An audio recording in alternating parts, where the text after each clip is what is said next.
जैसा आप बनना चाहते हैं वैसा नहीं बन पा रहे हैं, तो जानिए उसका असली कारण गौतम बुद्ध की कहानी से। नमस्कार दोस्तों, क्या आप जैसा बनना चाहते हैं वैसा नहीं बन पा रहे हैं, या जो आप चाहते हैं अगर वो नहीं हो रहा है, तो आज की यह कहानी आपके लिए ही है। दोस्तों, इस कहानी को ध्यान से अंत तक जरूर सुनना। दोस्तों, अगर आप इस कहानी को अंत तक ध्यान से सुनते हैं तो आपको इस कहानी से कुछ ऐसा सीखने को मिलने वाला है जो आपको आपकी लाइफ में बहुत काम आने वाला है। इसलिए इस कहानी को अंत तक अवश्य सुने। लाइफ चेंजिंग गौतम बुद्ध की कहानी। दोस्तों, आज आपके पास जो कुछ भी है वो इसीलिए नहीं है कि आपकी किस्मत में इतना ही लिखा था या फिर आपकी किस्मत ही खराब है, बल्कि वो इसीलिए है क्योंकि आप इतना ही डिजर्व करते हैं। दोस्तों, यह प्रकृति बड़ी ही न्यायप्रिय है। यह उसे उतना ही देती है जितने का वह हकदार होता है। चाहे वो ज्ञान हो या धन, अभी आपके पास उतना ही है जितने की आप हकदार है। लेकिन अगर आपको इससे भी ज्यादा चाहिए तो आपको उसके काबिल बनना होगा। दोस्तों, ऐसा कौन सा गुण है जो आपको काबिल बनाता है? क्या आप उस गुण के बारे में जानना चाहते हैं? अगर आप जानना चाहते हैं तो आप गौतम बुद्ध के जीवन की इस कहानी को अंत तक ध्यान से जरूर से सुने। दोस्तों, इस कहानी को सिर्फ समझिएगा मत, बल्कि इस कहानी को अपने भीतर उतर जाने दीजिए। तो बिना समय को गंवाए चलिए कहानी की शुरुआत करते हैं। गौतम बुद्ध के जीवन की शिक्षाप्रद कहानी जो आपका जीवन बदल देंगी। दोस्तों, एक बार गौतम बुद्ध को एक सभा में भाषण करना था, और जब सभा का समय हुआ तब बुद्ध वहां आए और बिना कुछ बोले ही वहां से चले गए। तकरीबन 100 से भी ज्यादा लोग बुद्ध का उस सभा में इंतजार कर रहे थे, और बुद्ध के इस तरह के व्यवहार को देखकर सभी लोग बहुत चौंके, लेकिन किसी ने भी बुद्ध से कोई भी प्रश्न नहीं किया। दोस्तों, अगले दिन फिर से सभा का आयोजन हुआ और दूसरे दिन सभा में लोगों की संख्या तकरीबन घट गई। इस बार तकरीबन 80 लोग सभा में बैठे हुए थे। बुद्ध सभा में आए, लेकिन इस बार भी बुद्ध ने वही किया, यानी बुद्ध इस बार भी आए और बिना कुछ बोले ही वहां से चले गए। लोग दोबारा से चौंके, लेकिन किसी ने भी बुद्ध से कोई प्रश्न नहीं किया। अगले दिन सभा का आयोजन फिर से किया, लेकिन इस बार सभा में लोगों की संख्या और घट गई। इस बार सभा में केवल 50 लोग ही आए हुए थे।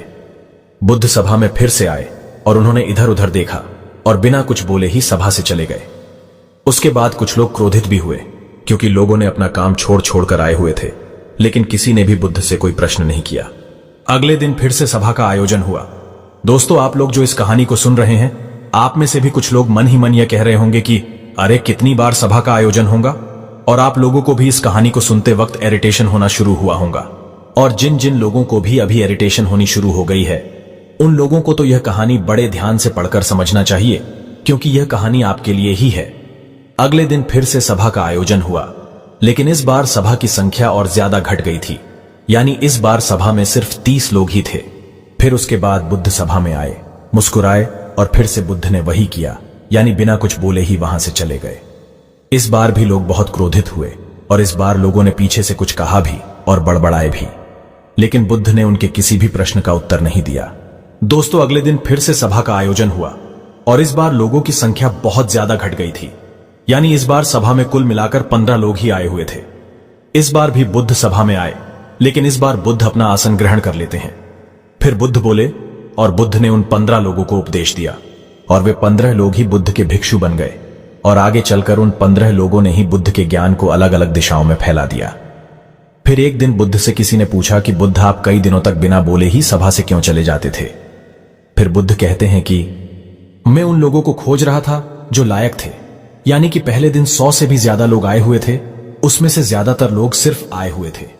उन्हें मेरे उपदेश से कोई भी मतलब नहीं था, वे बस आ गए थे। और उसमें से ज्यादातर लोग सिर्फ देखने और सुनने आए हुए थे कि सभा में क्या होता है। वे मेरे काम के लोग नहीं थे, क्योंकि वे लोग मेरे ज्ञान को औरों तक नहीं पहुंचा सकते थे। मुझे तो उन लोगों की खोज थी जो मेरे ज्ञान को जन जन तक पहुंचा सके। कई दिनों तक सभा से बिना बोले ही मैं इसीलिए चला गया, क्योंकि मैं यह देखना चाहता था कि वे कौन लोग हैं जिनके भीतर वास्तव में प्यास है। जिन लोगों के भीतर में वास्तव में प्यास थी, वे लोग अंत तक जरूर रुके, और जो लोग बस ऐसे ही आ गए थे, वे लोग पहले या दूसरे दिन ही चले गए। जिनके भीतर धैर्य था, उन्हें मुक्ति का मार्ग भी मिला, और जो लोग जल्दबाजी में थे, वे लोग अब घर में बैठे हुए हैं। सवाल यह नहीं है कि मैं तुम्हें क्या दे सकता हूं, बल्कि सवाल यह है कि तुम क्या ले सकते हो। तुम्हारा पात्र कितना बड़ा है और कितने के तुम हकदार हो। जितने के तुम हकदार हो, उससे ज्यादा तुम्हें नहीं मिलेगा। फिर वह व्यक्ति बुद्ध से पूछता है कि बुद्ध लायक कैसे बने। फिर बुद्ध कहते हैं कि धैर्य के द्वारा जिस व्यक्ति के अंदर धैर्य है, वह अपने जीवन में कुछ भी पा सकता है। सभा में जितने भी लोग आए हुए थे और उसमें से अंत तक वही रुके जिनके अंदर धैर्य था।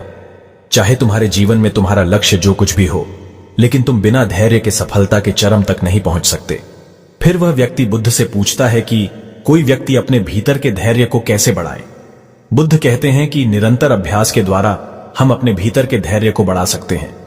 जैसे कोई व्यक्ति जब ध्यान करना शुरू कर देता है तो उसका मन उसके सामने कई सारे अड़चने लाता है, लेकिन उसका धैर्य उसे एक दिन उसके लक्ष्य तक जरूर पहुंचा देता है। फिर वह व्यक्ति बुद्ध से कहता है कि मैं समझ गया, बुद्ध में समझ गया, यानी मुझे धैर्य के साथ निरंतर अभ्यास करने की आवश्यकता है। दोस्तों, अब आपको समझ आ गया कि आपके पास वो क्यों नहीं है जो आप पाना चाहते हैं, क्योंकि आप उसके लायक नहीं है। आप लायक तभी बनेंगे जब आप अपने भीतर धैर्य को बढ़ाएंगे। और धैर्य कैसे बढ़ेगा? धैर्य बढ़ेगा निरंतर अभ्यास के द्वारा। और अभ्यास कौन करेगा? अभ्यास करेंगे आप, तो फिर करते क्यों नहीं? दोस्तों, खुद से ईमानदारी के साथ एक प्रश्न जरूर पूछिए कि जो आप भविष्य में बनना चाहते हैं उसके लिए क्या आप धैर्य के साथ कर्म कर रहे हैं? दोस्तों, अगर उसका उत्तर नहीं है तो अपनी असफलता के लिए जिम्मेदार आप खुद होंगे। दोस्तों, आज की यह गौतम बुद्ध की शिक्षाप्रद कहानी आपको पसंद आई होंगी तो नीचे कमेंट बॉक्स में यस जरूर लिखें और उसके साथ ही इस कहानी को अपने दोस्तों के साथ शेयर करना ना भूलें। अगर आपको हमारी वीडियोस अच्छी लगती है तो प्लीज और हमारी वीडियोस पर लाइक, कमेंट करें और हमारी वीडियोस को शेयर जरूर से करें।